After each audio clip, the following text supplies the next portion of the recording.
there are these two young fish swimming along, and they happen to meet an older fish swimming the other way, who nods at them and says, "Morning, boys, how's the water?"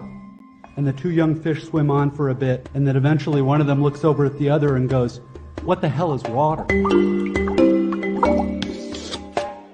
The point of the fish story is merely that the most obvious, important realities are often the ones that are hardest to see and talk about. Stated as an English sentence, of course, this is just a banal platitude. But the fact is that in the day-to-day trenches of adult existence, banal platitudes can have a life or death importance. The plain fact is that you graduating seniors do not yet have any clue what day in, day out really means. There happen to be whole, large parts of adult American life that nobody talks about in commencement speeches. One such part involves boredom, routine, and petty frustration. The parents and older folks here will know all too well what I'm talking about. By way of example, let's say it's an average adult day, and you get up in the morning, go to your challenging white-collar college graduate job, and you work hard for 8 or 10 hours, and at the end of the day you're tired and somewhat stressed, and all you want is to go home and have a good supper and maybe unwind for an hour and then hit the sack early, because of course you have to get up the next day and do it all again. But then you remember there's no food at home. You haven't had time to shop this week because of your challenging job. And so now, after work, you have to get in your car and drive to the supermarket. It's the end of a work day, and the traffic is apt to be very bad.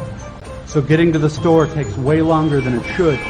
And when you finally get there, the supermarket is very crowded, because of course it's the time of day when all the other people with jobs also try to squeeze in some grocery shopping. But you can't just get in and quickly out. You have to wander all over the huge, overlit store's confusing aisles to find the stuff you want.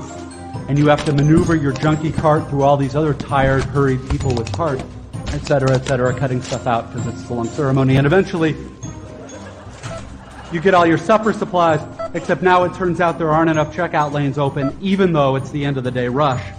So the checkout line is incredibly long, which is stupid and infuriating, but you can't take your frustration out on the frantic lady working the register, who is overworked at a job whose daily tedium and meaninglessness surpasses the imagination of any of us here at a prestigious college. But anyway, you finally get to the checkout line's front, and you pay for your food, and get told to have a nice day in a voice that is the absolute voice of death.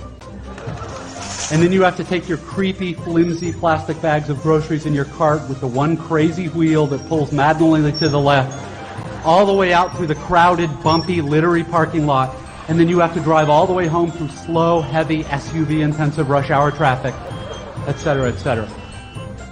Everyone here has done this, of course, but it hasn't yet been part of you graduates' actual life routine, day after week, after month, after year. But it will be. And many more dreary, annoying, seemingly meaningless routines besides. But that is not the point.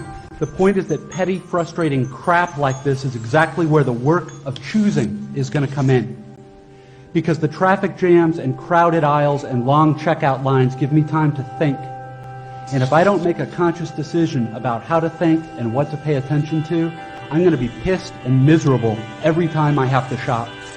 Because my natural default setting is the certainty that situations like this are really all about me.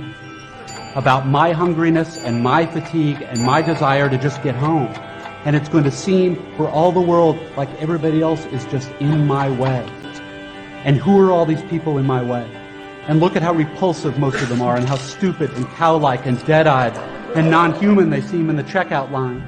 Or at how annoying and rude it is that people are talking loudly on cell phones in the middle of the line.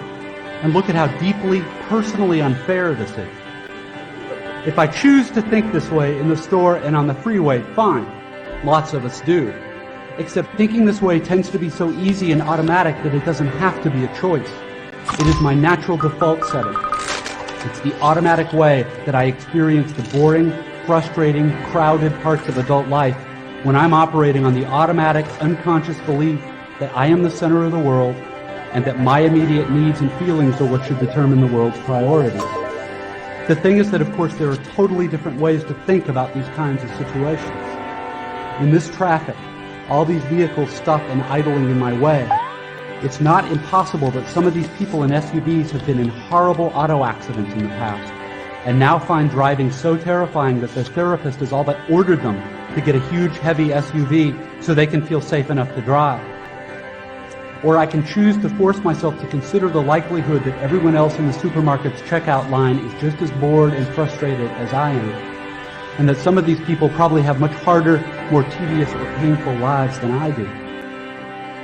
Again, please don't think I'm giving you moral advice, or that I'm saying you're supposed to think this way, or that anyone expects you to just automatically do it, because it's hard. It takes will and effort, and if you are like me, some days you won't be able to do it, or you just flat out won't want to. But most days, if you're aware enough to give yourself a choice, you can choose to look differently at this fat, dead-eyed, over-made-up lady who just screamed at her kid in the checkout line.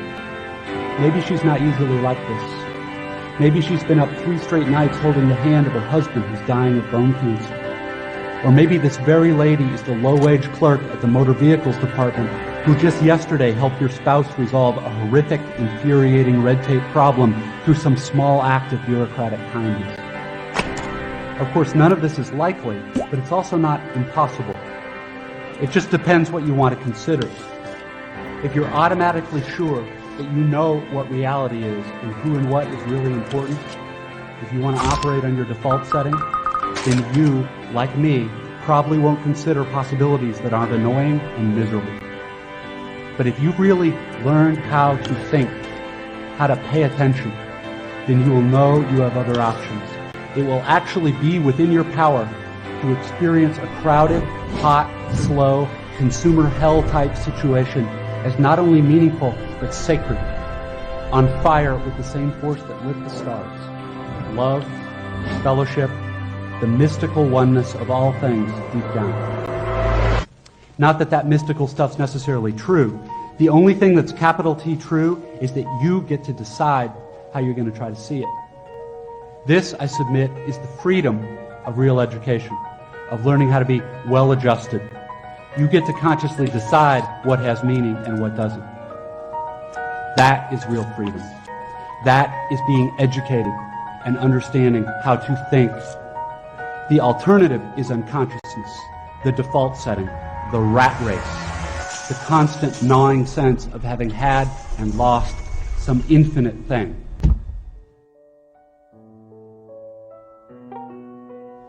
I know that this stuff probably doesn't sound fun and breezy or grandly inspirational the way a commencement speech is supposed to sound.